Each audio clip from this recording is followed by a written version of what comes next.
श्रावण माह के प्रत्येक मंगलवार को माँ गौरी को समर्पित यह व्रत मंगला गौरी व्रत के नाम से प्रसिद्ध है। मंगला गौरी व्रत महिलाओं के बीच उनके पति की लंबी आयु के लिए जाना जाता है। पौराणिक कथा के अनुसार एक समय की बात है, एक शहर में धर्मपाल नाम का एक व्यापारी रहता था। उसकी पत्नी काफी खूबसूरत थी, उसके पास काफी संपत्ति थी, लेकिन कोई संतान न होने के कारण वे दोनों अत्यंत दुखी रहा करते थे।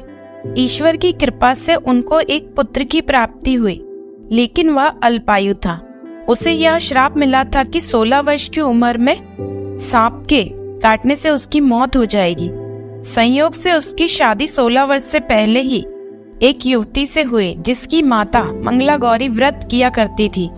परिणाम स्वरूप उसने अपनी पुत्री के लिए एक ऐसे सुखी जीवन का आशीर्वाद प्राप्त किया था, जिसके कारण वह कभी विधवा नहीं हो सकती थी। इस वजह से धर्मपाल के पुत्र ने 100 साल की लंबी आयु प्राप्त की। इस कारण से सभी नवविवाहित महिलाएं इस पूजा को करती हैं तथा मंगला गौरी व्रत का पालन करती हैं तथा अपने लिए एक लंबी, सुखी एवं स्थायी वैवाहिक जीवन की कामना करती हैं।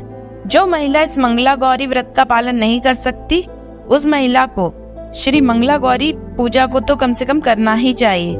इस कथा को सुनने के पश्चात विवाहित महिला अपनी सास और ननंद को 16 लड्डू देती है। इसके उपरांत वे यही प्रसाद ब्राह्मण को भी ग्रहण कराती है। इस विधि को पूरा करने के बाद व्रती 16 बत्ती वाले दीपक से देवी की आरती करती हैं। व्रत के दूसरे दिन बुधवार को देवी मंगला गौरी की प्रतिमा को नदी अथवा पोखर में विसर्जित किया जाता है।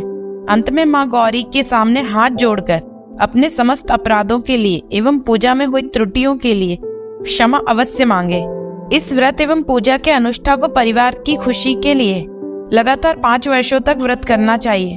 अतः इस मंगला गौरी व्रत को नियमानुसार करने से प्रत्येक व्रती के वैवाहिक जीवन में सुख की बढ़ोतरी होती है तथा पुत्र पौत्र आदि की प्राप्ति एवं पुत्र पौत्र आदि का जीवन भी सुख पूर्वक व्यतीत होता है।